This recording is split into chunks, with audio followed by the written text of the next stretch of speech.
Hi, in this set of lectures, we will be looking at some convex optimization algorithms and their convergence analysis.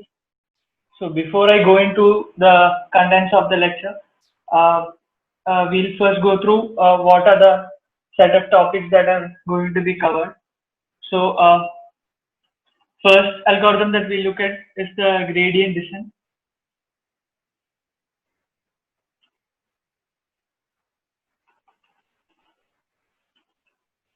Uh, we'll have a lot of cases for analysis of this convergence analysis of this algorithm. So the first case is Lipschitz functions.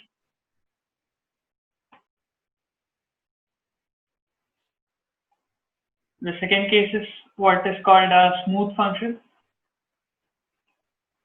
and then what we call as a strongly convex. So I'll explain this terms later. Then we'll also have both constrained and unconstrained versions of this.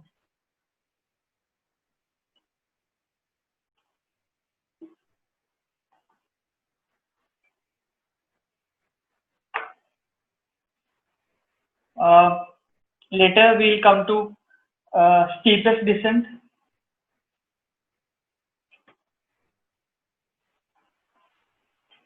and backtracking line search.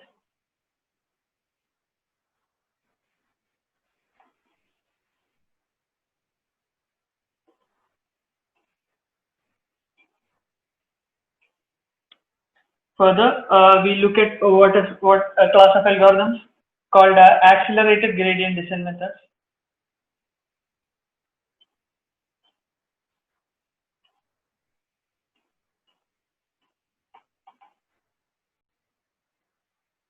Here, in particular, we look at two kinds: geometric acceleration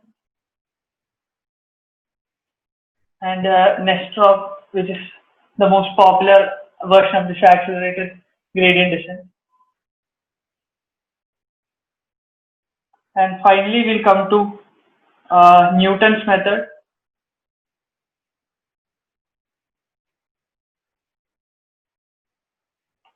and self-concordant calculus, self-concordant functions.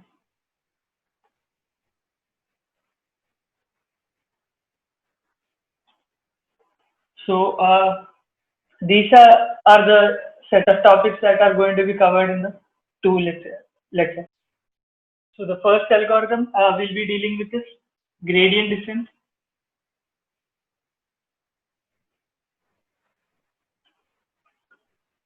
Unconstrained.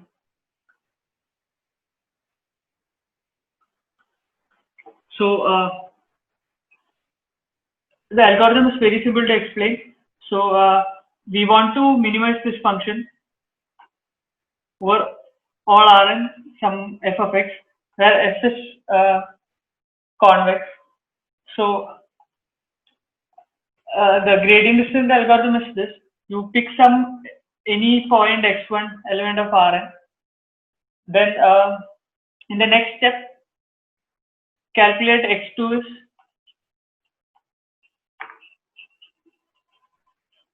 so you evaluate the gradient at x1 and multiply it by some eta. So we'll later calculate what value of eta we have to choose, but for now just multiply by some eta and subtract it from x1 and you'll get the next x2. Similarly, at some xt plus 1, we take xt and again evaluate the gradient at xt and subtract it, multiply it by a factor theta and subtract it. So this is the general algorithm. So we'll now look at a general intuition as to why this should work. So suppose look at some region of Rn where this is happening. So suppose this is your x1 and you evaluate say the gradient at x1 and say it pointed in this direction, del f at x1. So what you are essentially doing is moving in the opposite direction of the gradient.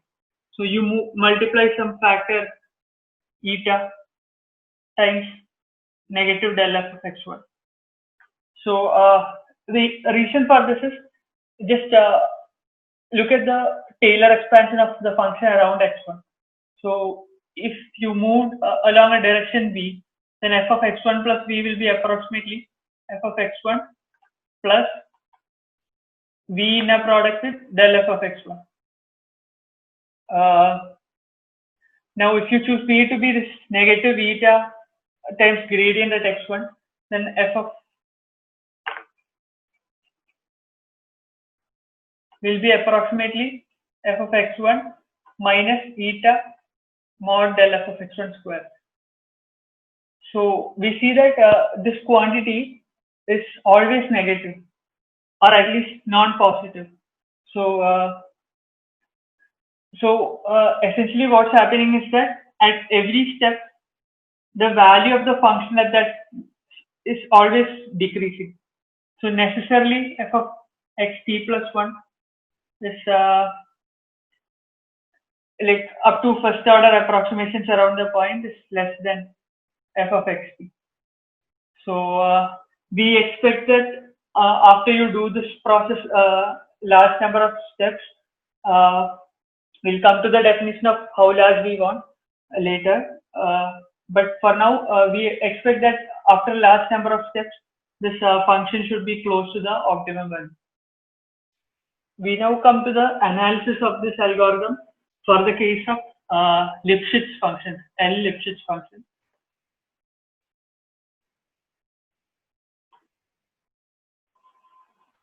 So what do you mean by L Lipschitz? So function f is element of function f from some Rn to R is L Lipschitz when mod f of x minus f of y is less than or equal to L times mod x minus 1. So what does this mean? So this means that you are essentially putting a cutoff on the gradient. So you are saying that the function's gradient at any point cannot have a larger value than L. So for example, you consider the set of all subgradients at any point. So the concept of subgradients was discussed by Saurav in his video. So suppose you choose a subgradient of a function at x.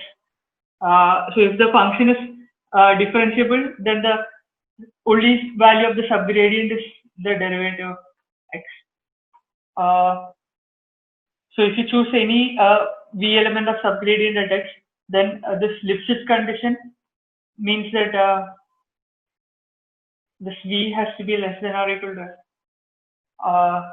On the other hand, if you assume that any subgradient at x is less than or equal to L, then this function is Lipschitz. So it's an if and only if condition.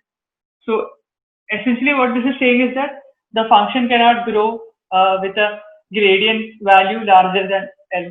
Cannot. So it's cut off on that value. Cut off on the growth value. So for these kind of functions, we can get a guarantee on the convergence of the gradient descent algorithm. So there is one more change here. So usually what you expect is that after t steps, you output as the optimum value, optimal point xt plus 1 and the so xt and the optimal value f of xt. But for purposes of this analysis, what you output is this average.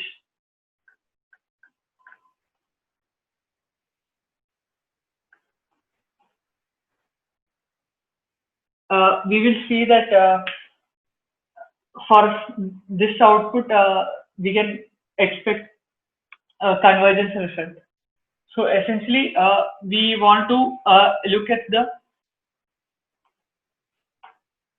output after t steps, the difference between that and the optimal value.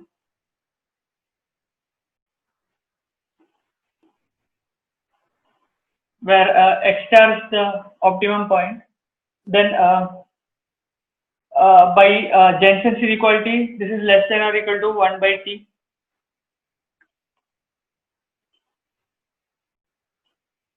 And then we can take this 1 by t inside.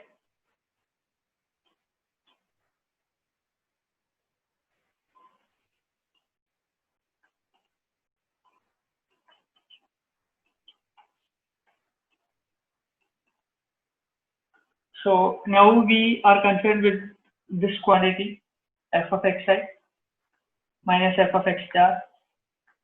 So again, from our first order condition for convexity, we know that this is less than or equal to del f of xi into xi minus x star in a product. So we know that xi plus 1 equal to xi minus eta del f of xi. So we substitute the value for del f of xi here. So this becomes 1 by eta xi minus xi plus 1 in a product with xi minus x optimum. So now we use a simple equality of the inner product. So basically we know that a minus b inner product with some a minus b, where a and b are vectors, is a plus bb minus 2ab. So now we can take the square terms on the other side. So we'll get AB as half AA plus BB minus A minus B, A minus B. So we can use this particular relation and apply it to the term that we left off. So when we apply that, we get f of xi minus f of x optimum. X star is less than or equal to 1 by eta, actually 2 by eta, 1 by 2 eta, mod xi minus xi plus 1 the whole square, plus mod xi minus x star the whole square, minus mod xi minus xi plus 1 minus xi minus x star the whole square. So essentially I have just applied this equality to the term here. So this is equal to 1 by 2 eta mod xi minus xi plus 1 plus mod xi minus x star minus mod xi plus 1 the whole square. Now we notice that this xi minus xi plus 1 is nothing but eta times the gradient. So we can just substitute that right away. Eta square gradient del of xi the whole square plus mod xi minus x star the whole square minus mod xi plus 1 minus x star the whole square. So now we notice that this quantity is a telescopic sum. So before I explain the telescopic nature of that the expression we got. I'll write this expressions once more. So we had f of xi minus f of x star is less than or equal to eta by 2 mod del f of xi the whole square plus 1 by 2 eta mod xi minus x star the whole square minus mod xi plus 1 minus x star the whole square. So remember that what we wanted was this expression 1 over t sum over I equal to 1 to t f of xi minus f of x star. So this quantity is less than or equal to eta by 2 sum over eta by 2t sum over I equal to 1 to t mod del f of xi the whole square plus 1 by 2 eta sum over 1 by 2 eta t mod xi minus x star.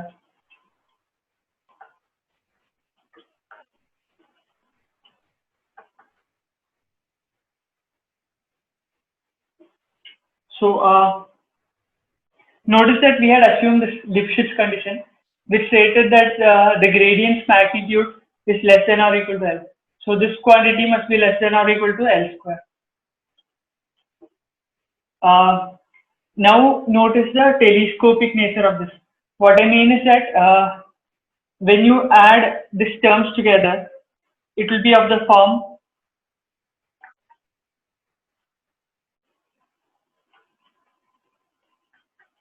plus mod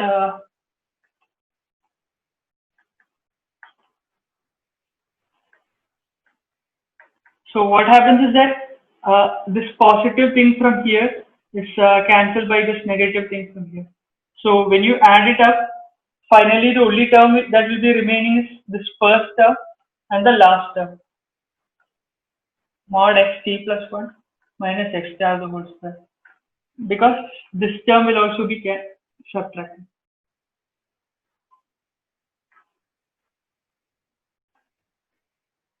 So all these terms will be cancelled out. What you will be left with are only these two terms.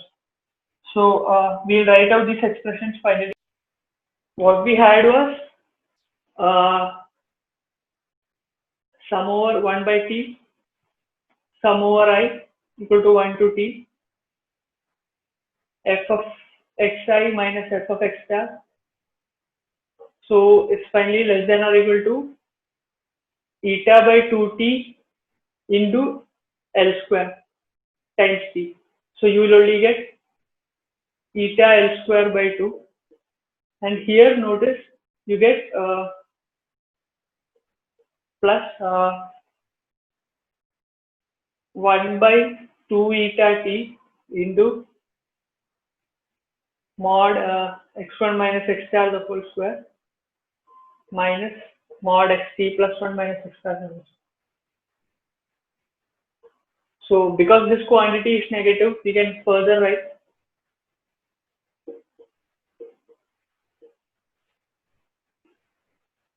mod x1 minus x star the whole square. Therefore, so we have this required expression. Now what we'll do is we'll optimize from the theta so as to give the best upper bound. So so what we do is d by d eta L square by 2 plus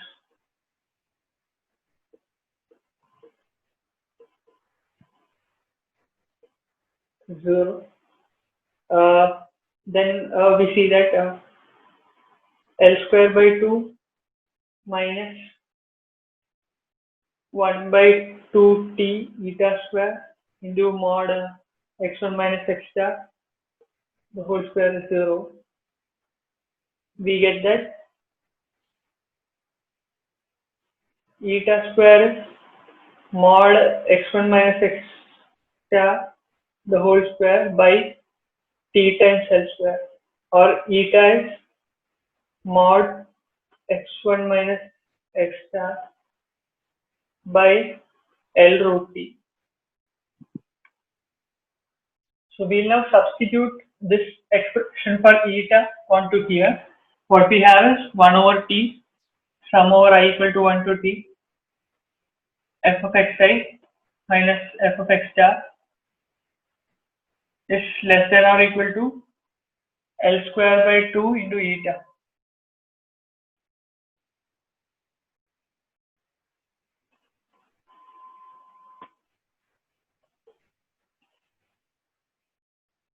Plus 1 by 2t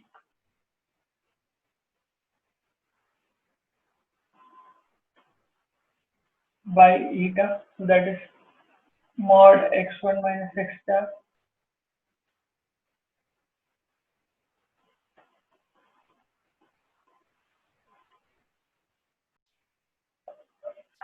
by L root T.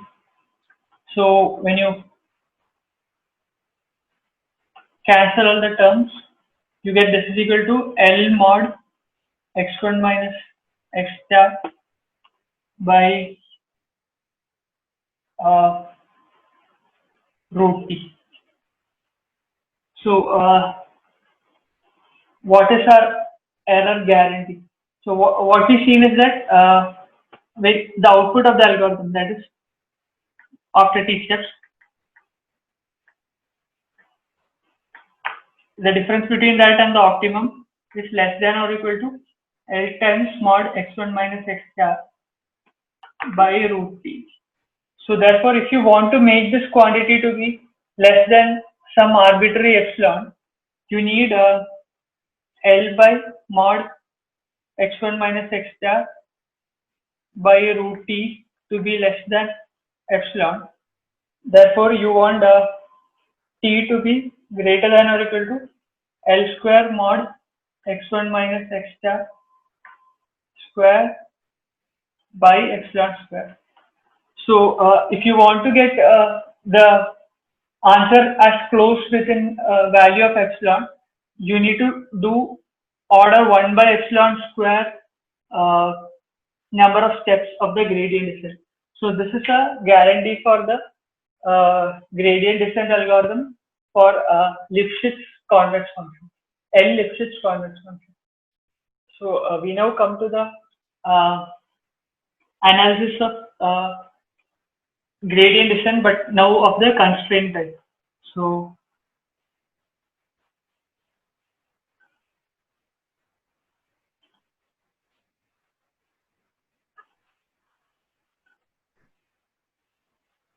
what we mean is this: we want to do this optimization problem where this chi is some compact set, compact convex set in Rn.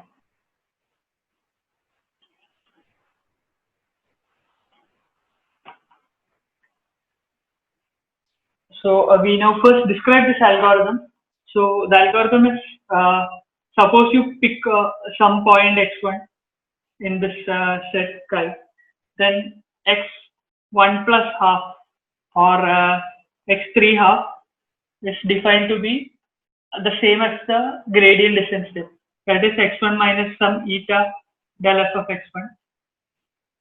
Then what you do is you project this because of this constraint chi, this x1, this x3 half or this movement along the gradient direction could result in a point outside of this set chi.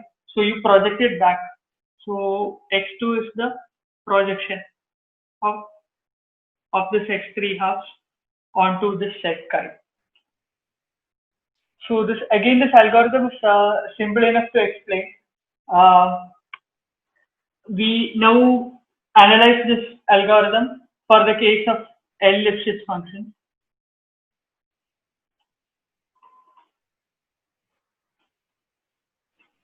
So the analysis is extremely similar to that of the earlier case. So I highlight only the steps with change. Also remember that the general step is written as xt plus half is xt minus eta del f of xt. This is the same as the gradient descent step unconstrained. Now you project it. Xt plus 1 is the projection of xt plus half. Before we go into the analysis, we remember the projection lemma.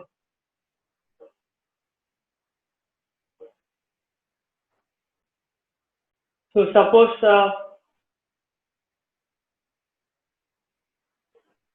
chi is a compact convex set.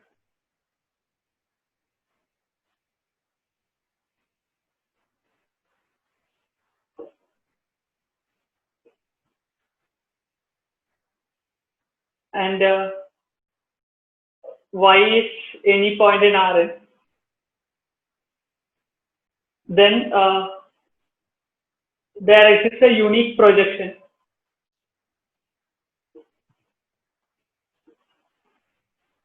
of y onto this set.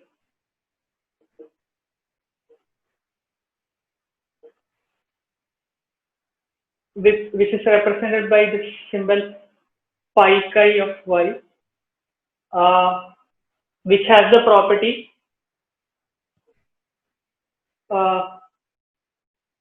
y minus this projection of y and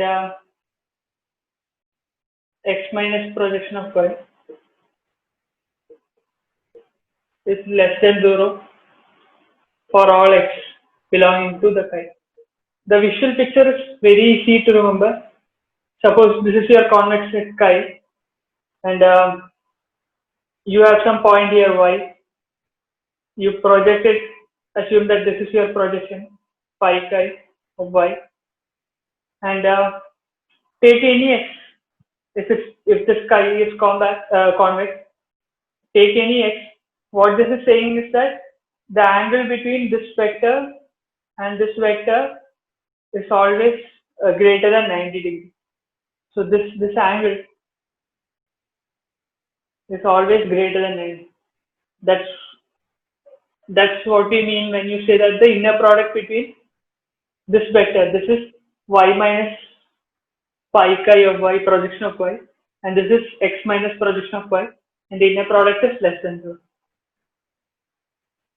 Remember that this was covered in the first video of this course. Just as in the convex case, we after t steps we output the average. So this will make our convergence analysis much more simple.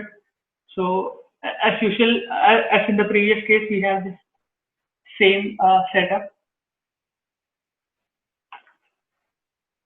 We again apply Jensen's inequality and take this 1 by t totally outside.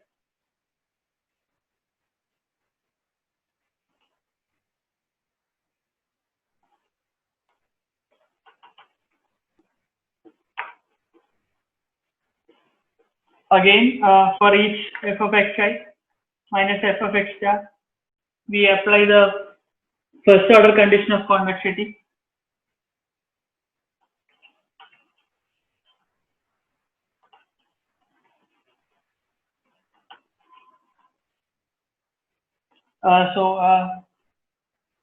Again, we remember from the projected gradient descent step that xi plus half is defined to be xi minus eta del f of xi, and xi plus 1 is projection of that.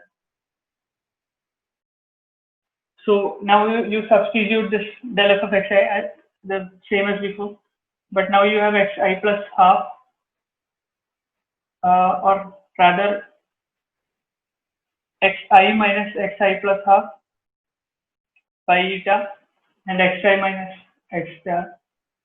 We again expand this as squares in the same way that was done earlier. You get 1 by 2 eta mod xi minus xi plus half the whole square plus mod xi minus x star the whole square minus mod xi plus half minus x star the whole square. Again, we apply that mod xi minus the norm of xi minus xi star is simply the norm of the gradient eta square. So you get eta by 2 mod del f of xi the whole square plus our telescopic sum, but we have to make some change for this projection.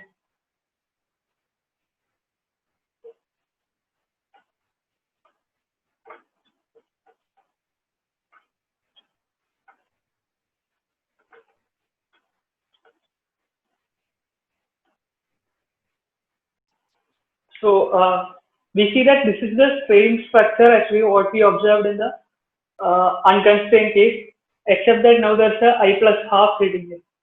So we are essentially done if we can prove that mod xi plus half minus x star is greater than or equal to mod xi plus 1 minus x star. Why is this? Because negative of this thing appears here. So if this quantity is greater than this, then the negative of this quantity is less than negative of this. So then we can substitute this term here, and we'll get the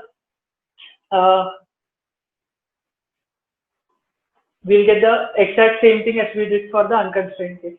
So we'll now show why this is true. The reason is the projection lemma. So let us begin with xi plus half minus x star the whole square.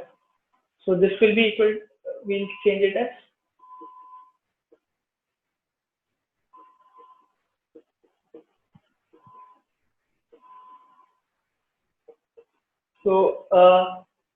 this will be on expanding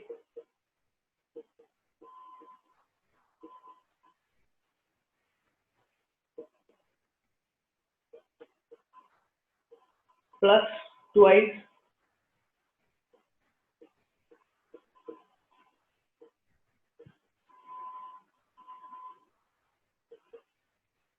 so this is simply the expansion of this quantity above. This we'll rewrite it as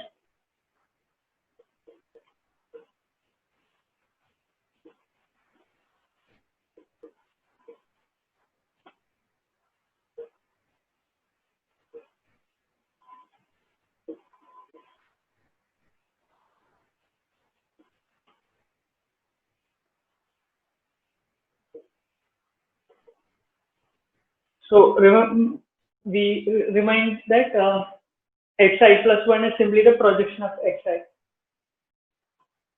Xi plus half. Sorry, there was a mistake.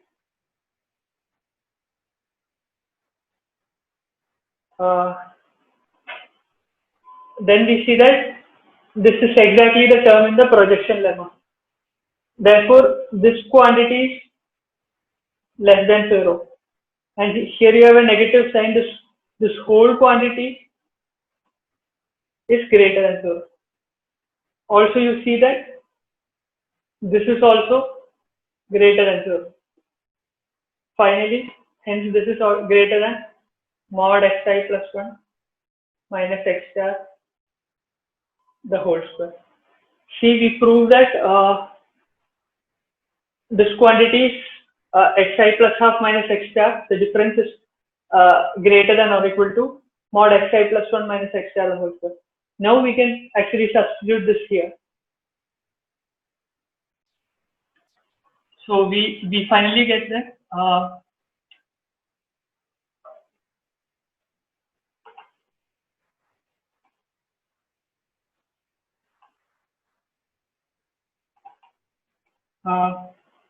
eta by 2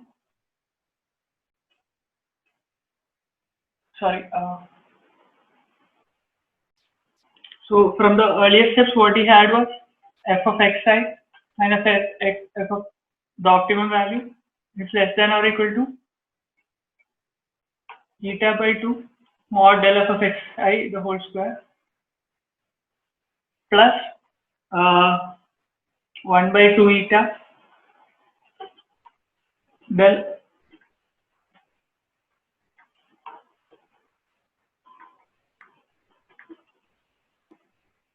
and we also had mod x I plus half minus x star is greater than or equal to, from the projection lemma we saw the proof. This you substitute this here, we have f of xi minus f of x star is less than or equal to eta by 2. Remember that under the Lipschitz condition, this is less than or equal to L square plus 1 by 2 eta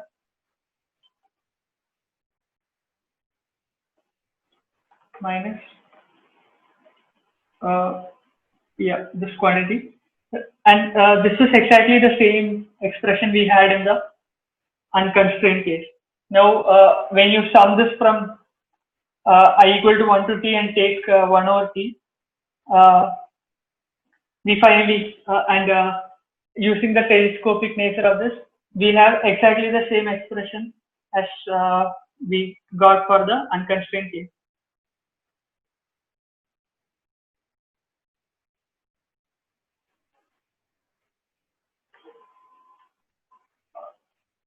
Basically, and you also do the optimization over eta in the same way as the unconstrained case.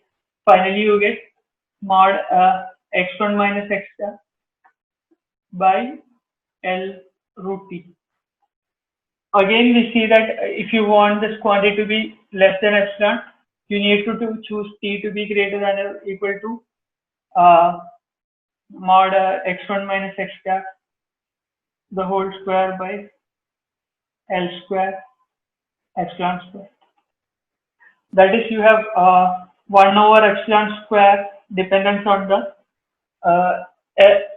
sample size.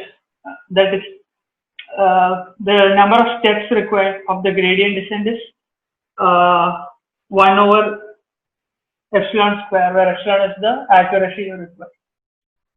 We now come to the analysis of the gradient descent algorithm for the case of beta smooth functions. So we define what is beta smooth.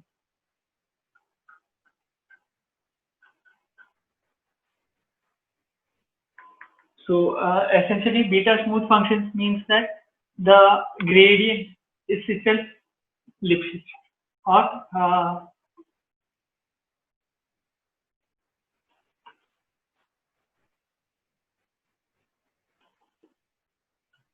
this is the meaning of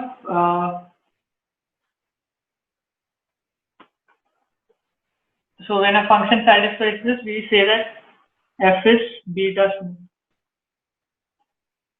So now this is the condition when the function is once like differentiable. Now, if you assume that the function is twice differentiable, say f is twice differentiable,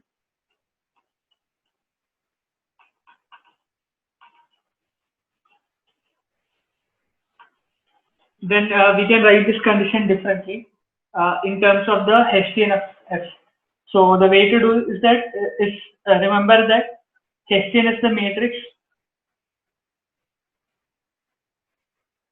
some epsilon v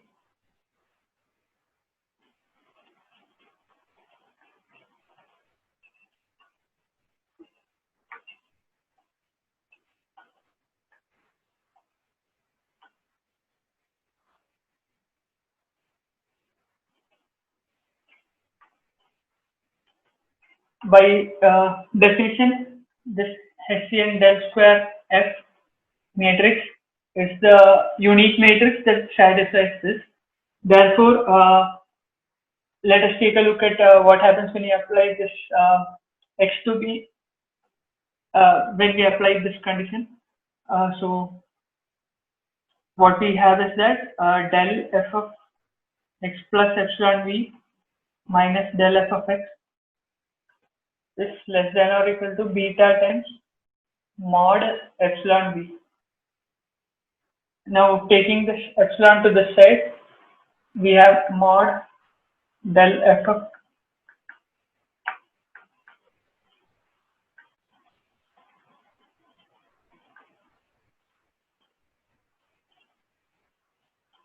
Now if you let epsilon tend to 0 on this side and the function is twice differentiable, what you have is mod del square f times v is less than or equal to beta times mod u. What this is essentially saying is that the eigenvalues of the Hessian should all be less than or equal to beta. So the condition of beta smoothness can be stated as for in the first order condition is this, second order condition is del square f is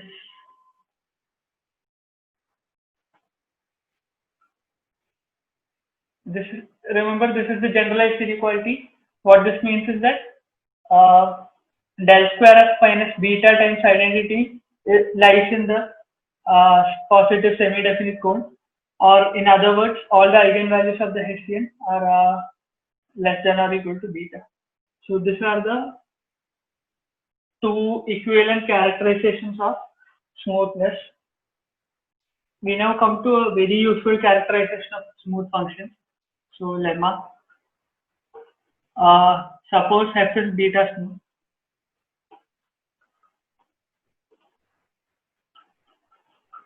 Then mod f of x minus f of y minus del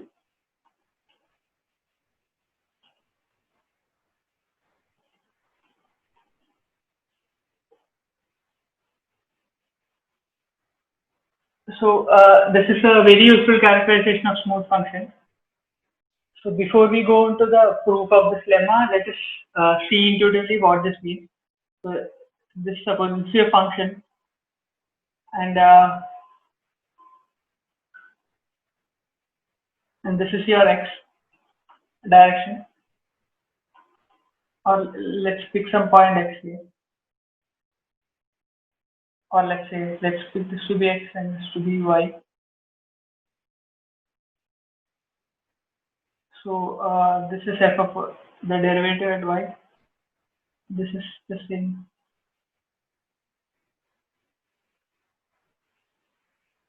So what this is saying is that this function is increasing at most by a like a quadratic function with beta mod x minus by the whole square.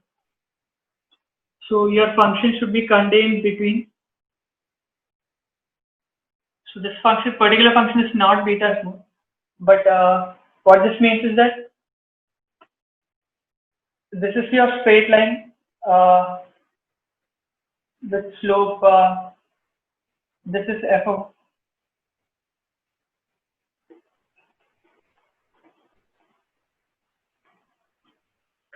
What this is saying is that yeah. So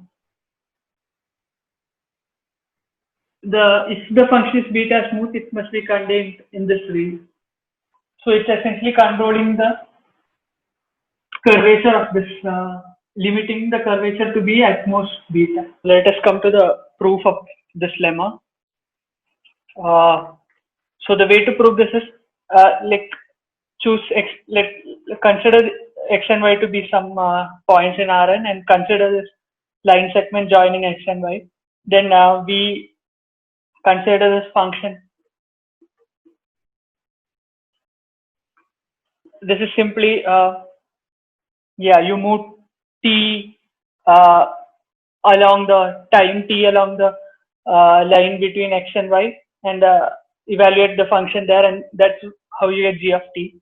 Now from the fundamental theorem of calculus, we can see that g of 1 minus g of 0 is simply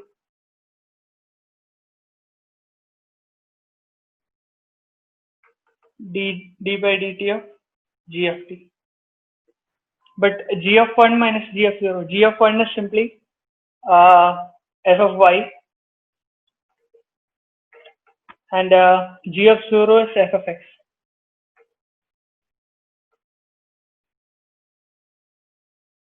And if you look at dg by dt, it's simply inner product between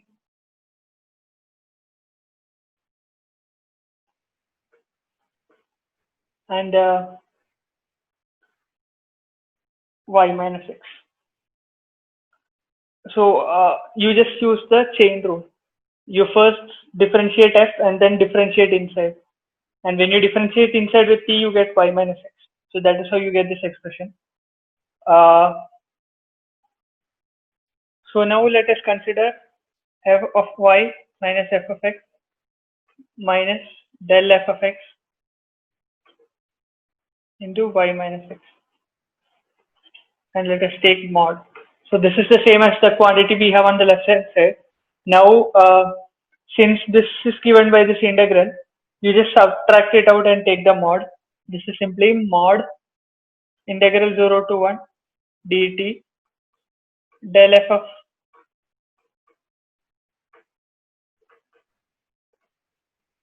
minus del f of x into y in a product with y minus x.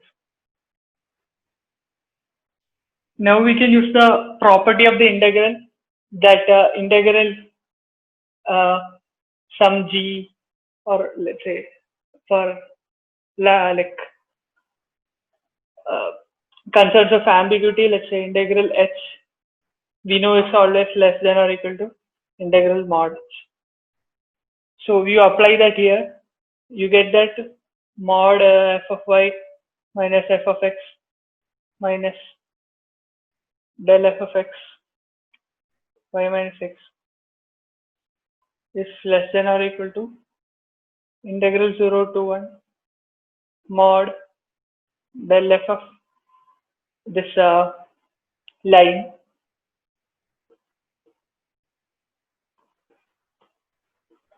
minus del f of x y minus x. Now you use the Cauchy-Schwarz inequality, which says that mod uv, where u and v are some vectors, is less than or equal to norm u norm v. Now just apply that.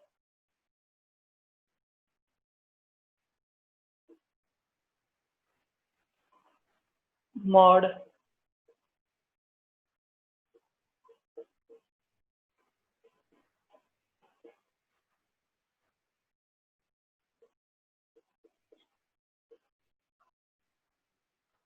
remember these are this is some point in Rn, and thus the difference of the gradient at that point is less than or equal to beta times mod y minus x by the property of beta smoothness.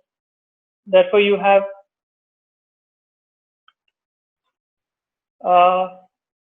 dt beta times this quantity minus this quantity, the norm. Therefore, you get beta times t mod y minus x. T y minus x.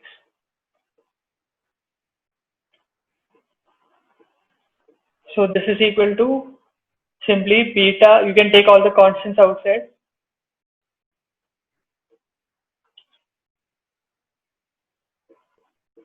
See, this is simply equal to half. Therefore, overall this quantity equal to beta by 2 mod y minus x the whole square.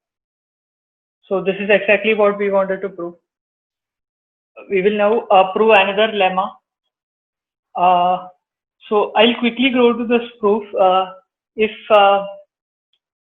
it is like it's not really necessary, but this proof is very useful in the getting convergence bound. So what we have is, so if f is some beta smooth function and convex,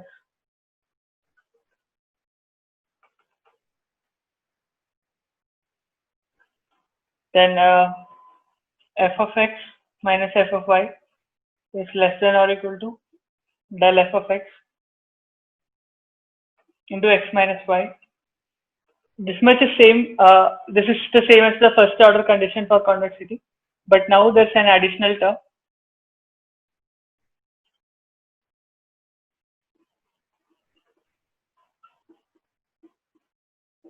So this might seem extremely like it's not very intuitive, but we'll see the usefulness of this lemma later.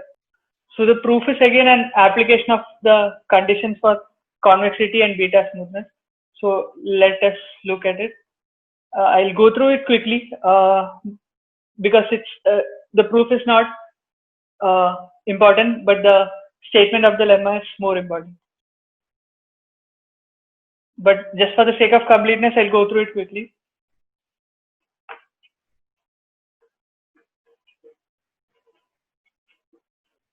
Now apply the beta smoothness condition here.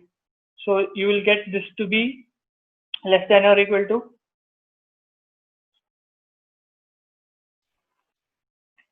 actually apply the convexity first order condition. So this is less than or equal to del f of x into x minus z. Now apply the beta smoothness condition here. This is less than or equal to just the lemma that we saw earlier. Del f of y z minus y plus beta by 2 mod z minus y the whole square. Now just write this x minus z as x minus y plus y minus z. So you will get less than or equal to del f of x times x minus y plus del f of y minus del f of x. I took this y minus z term here plus beta by 2 mod z minus y the whole square. Now just choose z minus y to be del f of x minus del f of y by beta.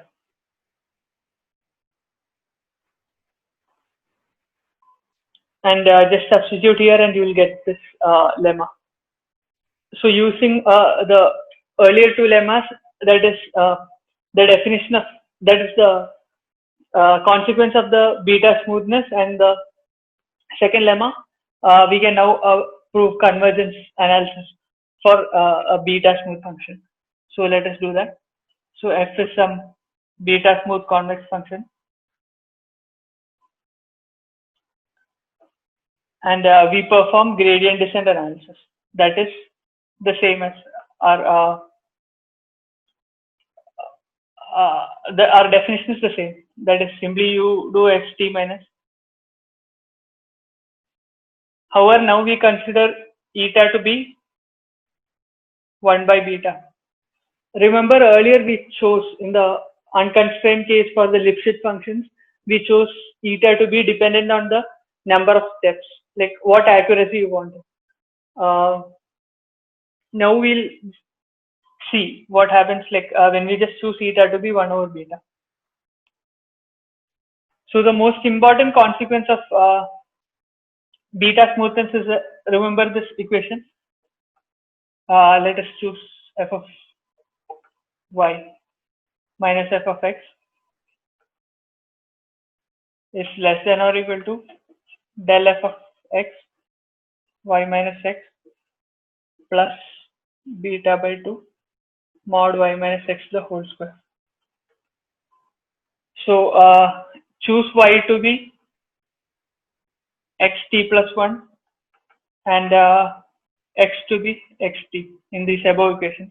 Then you get that f of xt plus 1 minus f of xt is less than or equal to del f of xt y minus x, that is xt plus 1 minus xt, which is minus 1 over beta del f of xt, and this is plus beta by 2 again minus 1 over beta del f of xt, but whole square. So this is simply equal to minus 1 by 2 beta del f of xt the whole square. So this this is the most important consequence of beta smoothness, that you are saying that at every step the reduction is at least this much.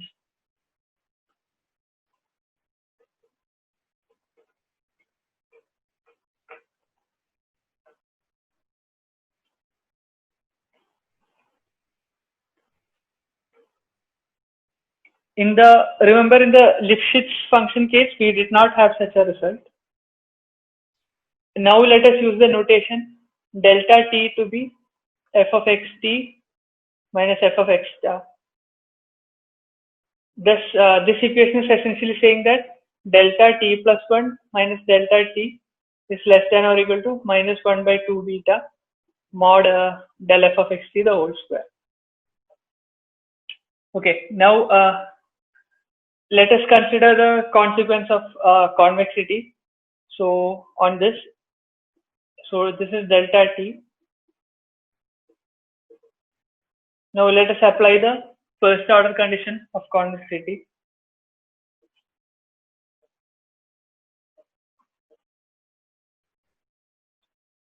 And let us just apply the Cauchy-Schwarz inequality. This is less than or equal to mod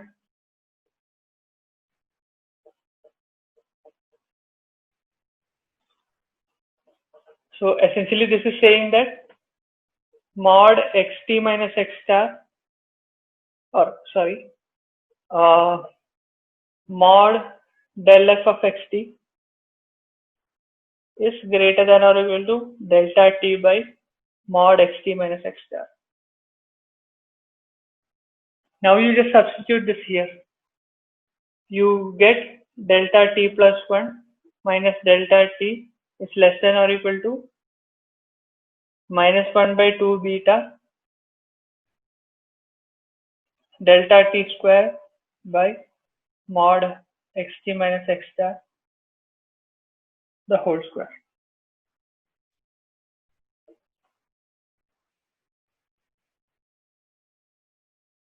So I'll write that equation once more. Delta t plus 1 minus delta t is less than or equal to minus 1 by 2 beta delta t square by mod xt minus x star the whole square. Now we'll prove one more step, that is mod xt minus x star is decreasing.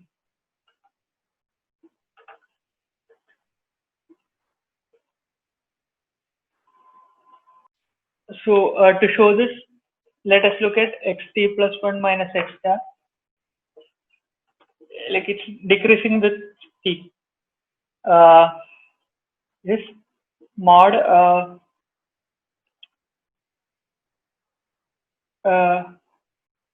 xt minus 1 over beta del f of xt. Remember the definition of the gradient descent step. So this will be equal to minus 2 by beta del f of xt minus x star plus 1 by beta square mod del f of xt the whole square. So now we apply that second lemma, which seemed like quite like not very intuitive. So the lemma said that f of x minus f of y is less than or equal to del f of x minus y minus 1 over 2 beta mod del f of x minus del f of y the whole square. Let us apply this with x equal to xt and y equal to x star. So that will say that, and also remember that because it's the unconstrained case, del f of x star must be necessarily be 0. So this will say that f of xt minus f of x star is less than or equal to this part is 0, del f of x star minus 1 over 2 beta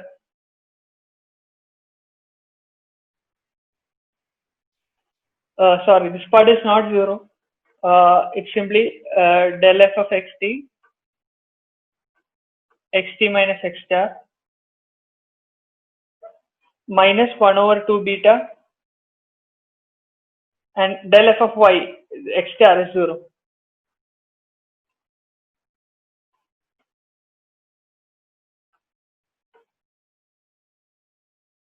Now, what we have is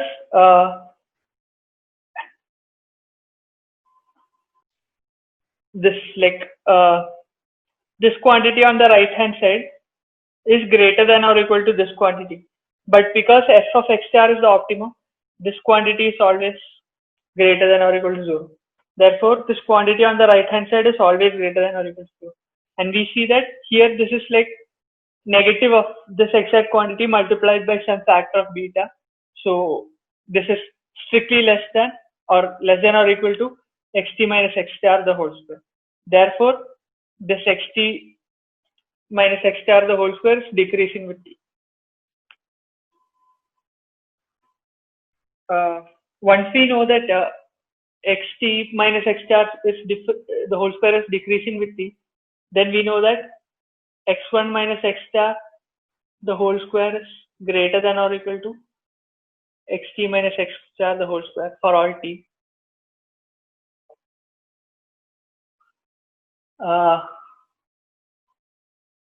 This means that 1 by mod x1 minus x star the whole square is less than or equal to 1 by mod xt minus x star the whole square, or minus 1 by mod x1 minus x star the whole square is greater than or equal to minus 1 by mod xt minus x star the whole square. Now just substitute this thing here. What we have is delta t plus 1 minus delta t is less than or equal to 1 by 2 beta minus 1 by 2 beta delta t square by mod x1 minus x star the whole square. Now let us consider this quantity to be, actually without the negative sign, let's consider this quantity to be equal to some omega. What this says is that delta t plus 1 minus delta t is less than or equal to minus omega delta t square. So let us just divide throughout by delta t plus 1.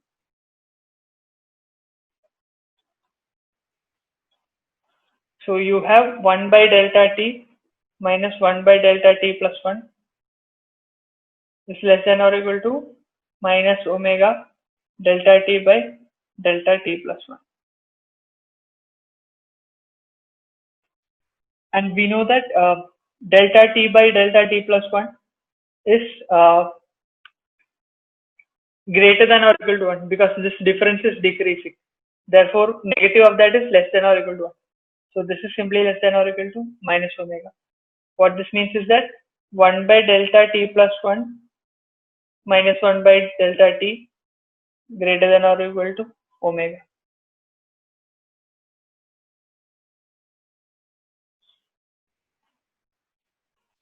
Now let us look at this equation again. Delta. Okay, so now we again see that this is some form of telescopic nature. Therefore, you get that 1 by delta t plus 1. Now when you sum it from 1 over t equal to 1 to capital T, you have 1 by delta t plus 1 minus 1 by delta 1, because all other terms subtract because it's a telescopic sum. So it will be greater than or equal to t times omega, or 1 by delta t plus 1 is greater than or equal to 1 by delta 1 plus t omega which is indeed greater than or equal to T omega. Or you get that delta T plus 1 is less than or equal to 1 by capital T omega. And remember, omega is simply 1 over 2 beta times mod x1 minus x star the whole square. Therefore, this is equal to 2 beta mod x1 minus x star the whole square by capital T. Remember, this delta capital T plus 1 was f of x t plus 1 minus f of x star. Therefore, this is less than or equal to 2 beta by 2 beta mod x1 minus x star. So we have established the convergence result for beta smooth functions. Remember, instead of root t, we have a t here. Therefore, our if you want to get a accuracy of less than epsilon, then we want t to be greater than 2 beta mod x1 minus x star the whole square by epsilon. Also, another difference from the Lipschitz function case was that we, in the Lipschitz function analysis, we outputted, after t step, we output the average of the t vectors x1 to xt. But here we could just output the last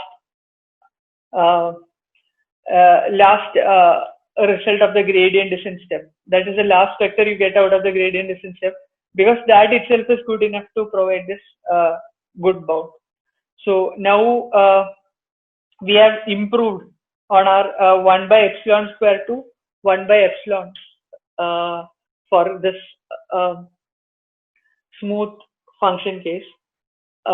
In the next video, we'll see that if you apply what is called the alpha strong convexity condition, we can get exponential drop.